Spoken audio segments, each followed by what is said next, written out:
Hello everyone, welcome back to my channel. My name is Omlala and today you're coming with me as I move to Bangkok, Thailand. This is the vlog of the 2-day journey along with my first full day in Bangkok. I'm going to be living here for 6 months, traveling mainly around Asia and vlogging while I do this. Subscribe so you don't miss any of that. We came here for my birthday this year and fell in love with Thailand, and I look forward to showing you why in future vlogs. Thank you so much for watching. Hello everyone, welcome back to my channel, or welcome if you're new. In my previous video I pretty much announced that I will be moving out of America, and from the title you can tell where I'm going to be moving to. I'm going to be moving to Thailand. So we found flights out of Newark, which is about an hour and a half to 2 hours away from Philly, and so that's where we're going to be driving this afternoon. So that will kind of start the first leg of this journey. So yeah, Newark is where we start the very first leg of this journey. So after that, from the Newark airports, thankfully this time around we only have 2 flights total getting us to Bangkok. The first time I went to Thailand I ended up taking 3 flights, which sucked. So if you can shorten up your trip to 2 flights, definitely give that a try. And so my first flight is from Newark all the way to Tokyo, and so at the Tokyo Narita Airport, that's where I'm going to make my connecting flight straight to Bangkok. So it's a really simple journey, right? Newark to Japan, Tokyo, Japan, and then from there to Bangkok. We're stopping at the Tokyo Narita Airport, which is, I've not been to that many airports in my life, but that is my favorite airport that I've ever been to. We stopped there on our way back from Bangkok the first time that we were there, and it's just a really nice airport, and I hope I get to show you a little bit more of why I like that airport so much. So the number one thing I like so much about the Tokyo Narita Airport is the food, and so I'm going to show you a little bit of that in the near future. The second thing I like about the Tokyo Narita Airport is the facilities. It's just a really beautiful airport, and it has these like toilets that make you feel like you're in a space shuttle if you're not from Japan. Maybe if you're from Japan, these are normal toilets, but where I'm from, toilets don't do what they were doing at that airport. And so I'm excited to show you a little bit about why I enjoy being at that airport. We actually have a 4.5-hour layover there, so we have just enough time to shower and eat a nice meal before we make our way over to our final flight to Bangkok. So there are a couple of things that we did more on purpose this time around. First thing that we did differently is driving the day before to the location from which we're going to take the flight. It just makes the actual day of the flight feel so much less stressful, and so we were really glad that we were able to find a hotel room for the night in Newark. And so from there we'll spend the night in Newark and then wake up the next morning and we're nice and fresh and ready for the flight, instead of the last couple of times that we've traveled, we've had to drive to the location the day of the flight, and it just makes the process so much more stressful than it really needs to be. The second thing we did on purpose was choosing what airport we had our layover in and how long that layover was going to be. So we made sure that we had enough time to shower and eat a nice meal before we got back on the plane. And being able to do that definitely makes a huge difference. Right now, I am really just packing up this apartment that we've been in for the last month in Philly, and you know, I can't help but think a lot about my last 10 years in the United States and what that experience has been like, all of the things that I'm taking along with me as I'm moving on to the next phase of my journey. So yeah, it's been a pretty emotional morning and a busy morning, and we're trying to make sure that it's not a stressful morning as we move out of this apartment. But yeah, I feel excited about this journey. I don't feel as nervous about it as I thought I would. I think it's probably because it's a much shorter flight than the flight we took over there the first time around, and so that's comforting. So the flight from Newark to Tokyo is about 13 or 14 hours if I'm not mistaken, and then the flight from Tokyo to Bangkok is 5 hours. And so I land in Bangkok at 11:55 on August 22nd. And right now it is 6 a.m. August 20th. It's a pretty long journey, so I hope you'll enjoy coming along with me. Thank you so much for watching, and yeah, let's get into the rest of this travel vlog.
We were really glad we went to Newark a day early. We were well rested for our long journey to Thailand. I packed a small change of clothes for the connection in Tokyo, and I got to talk to my sister before we got onto the hotel shuttle.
I'm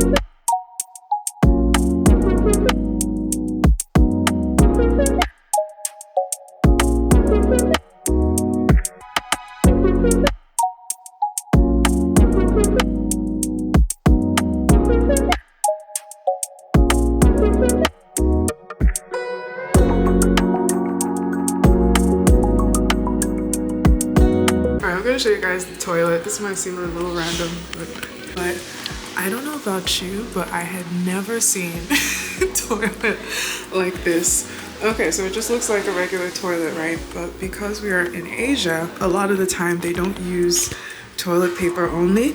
They also use water, which I think the rest of the world should definitely catch on to. But look at Japan.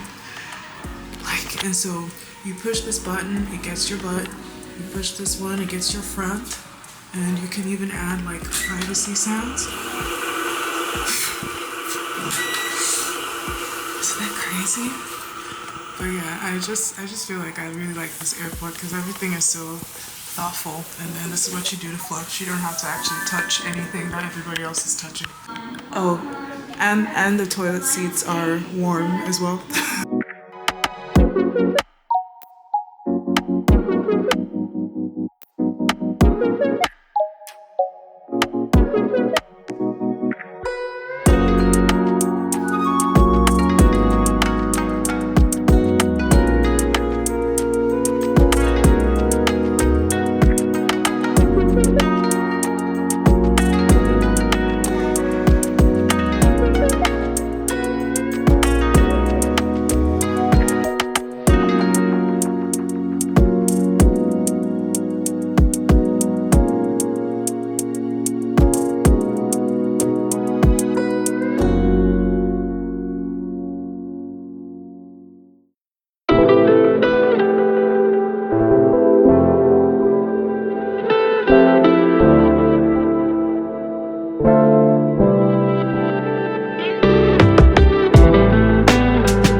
I was so happy to be in Thailand, although I was having a hard time adjusting to the time difference. 11 hours. As soon as we got up, we headed downstairs for breakfast in the hotel.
Get ready with me to go out for dinner tonight. I don't usually talk to the camera much. I'm trying to do that more and more. So if you'll indulge me for a few minutes while I'm getting dressed, I'll explain why I live in Bangkok right now and what the next couple of months are going to look like for me. And hopefully this is not so bad that I have to scrap the whole thing. So long story short, my husband and I are in a place where we don't have any kids. We don't have any plans to have any kids anytime soon.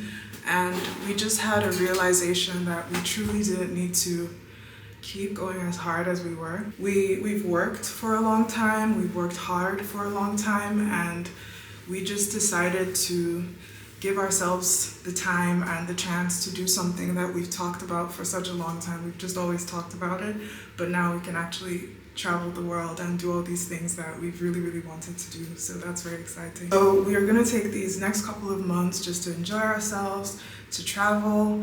I wanna learn to swim, and just generally on a more personal level, there is a lot of work that I want to do on myself, and sometimes, and a lot of the times, that requires a space of like ease and happiness. And I think that's something that I found in Bangkok and I'm finding in Bangkok. And I just kind of ended up in a time of my life where I need this, you know, I need this kind of environment. I enjoy being around Thai people. I've been just bombarded with courtesy and kindness, and it just makes for a nice and easy environment for growth and self-development. And travel, honestly, it's just going to be a fun time, to be honest. And so, you know I don't really talk too much about my background or all of that stuff outside of travel. And I think the big question that people have is like, how in the hell are you going to be gone from work for 6 months? Do you have a remote job? And the answer to that question is no. In terms of work, I am completely taking a break from that currently. And in case you don't know, you probably don't know, we just met, but my background is in manufacturing, and I've been doing that for many years now. I've been working in manufacturing and I did not like it. And so I'm in a time of my life where I want to transition into something that I feel feeds my higher purpose or my larger purpose in life. I just really feel a call in that direction. And for me, I really like to write. I've always wanted to write and also practice those communication skills. And so I'm really thinking about a career in technical writing. I've actually started taking the Google courses, working on my portfolio, and that generally takes time. And doing that along with a 9-to-5, it just wasn't making too much sense, and it just would have been too hard and unenjoyable, and life is supposed to be enjoyed. So during these 6 months, I'm also going to be working on that portfolio. Jeez, I'm sweating. Jeez. Hopefully my makeup doesn't completely slide off. Okay, but yeah, during these 6 months, we're going to be doing a combination of travel and also building my portfolio for the career that I want to go into, that I feel like I would enjoy, that I feel like matches me and my personality a lot better. You know, just in general, how wild is it that a lot of the time, a decision that a lot of us made at 18, we allow that to force us to take on a certain path, and some people end up going down that path for the rest of their lives. But like, as I've grown and matured, I've just realized that the spaces that I thought were for me just were not for me, and it's okay to just accept that and move on. I have no interest in like changing myself to fit into a manufacturing setting. I don't like it that freaking much. It's noisy, it stinks, the people are cranky. so you can keep it. So now I have a chance to go into a field that I will enjoy more. So while I'm working on that portfolio, doing my certifications, why don't I spend that time doing something that I enjoy, which is traveling? And that's pretty much what I'm going to be doing for the next 6 months. I recently got my visa to Japan. I'm so, like, you have no idea how excited I am about that visa. It was a process. But yeah, we have so many trips planned, and I hope you will stick around and come with me on this journey. I don't exactly know how it's gonna go. I don't know how it's gonna end, but I'm excited and I'm happy, and I hope that I can also inspire people out there to live their dreams and put their happiness first. So yes, I have a plan, but I can't exactly say where I'm going to be in the next 6 months.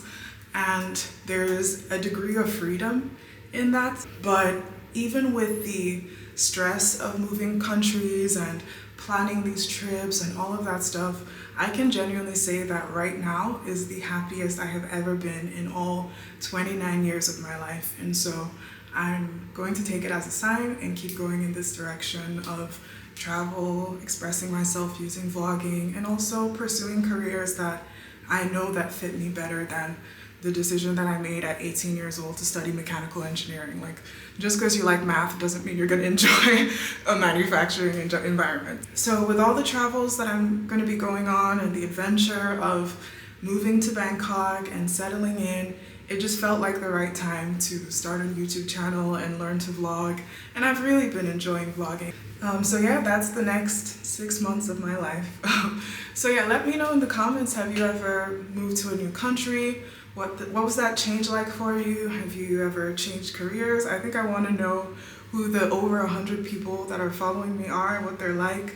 So if you get to this part of the video, please share a little bit about yourself, what you think about this journey. Do you think I'm crazy? Yeah. So today is a day of relaxation, and I actually thought I had one more day, but I have one thing where the date hasn't changed, and so I thought it was the 22nd, but really it's the 23rd, and tomorrow we're going to be house hunting. And so, we're going to be apartment hunting tomorrow, and I'm gonna take you guys along with me on that process. So definitely stay tuned, subscribe so you don't miss those videos. If you want to learn what it's like to apartment hunt in a new country, so there might be some tips that could help you out during that process if you subscribe and watch my next video on apartment hunting. I didn't do any get ready. So after that, I guess because I was just wiping off my sweat the whole time, I never really did any getting ready. So I'm just gonna do a very quick face. Hopefully it's nothing too heavy that it just like slides off my face.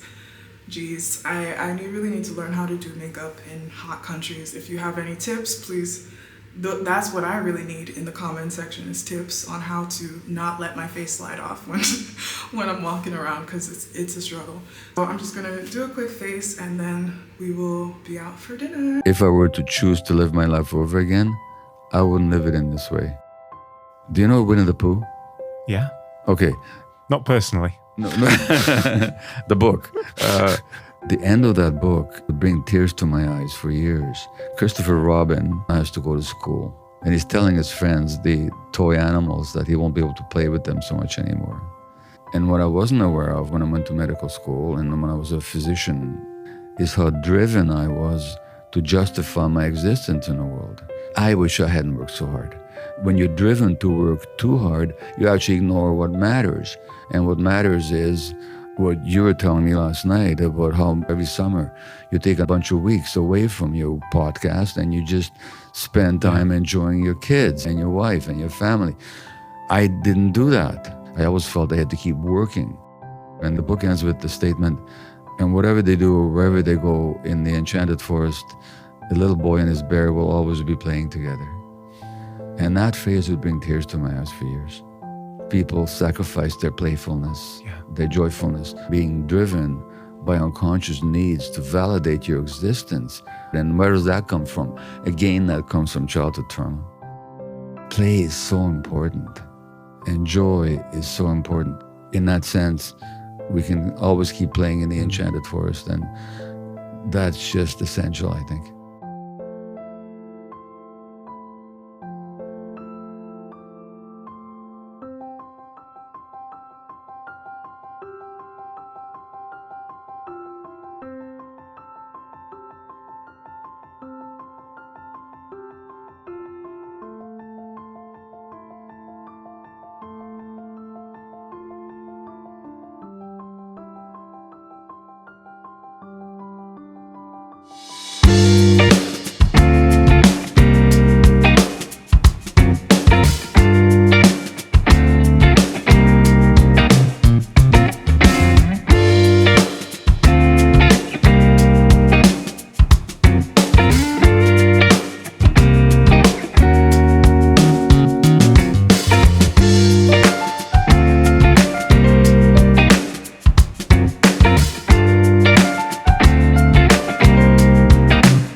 Thank you so much for watching my vlog. In my next vlog, I will be apartment hunting in Bangkok.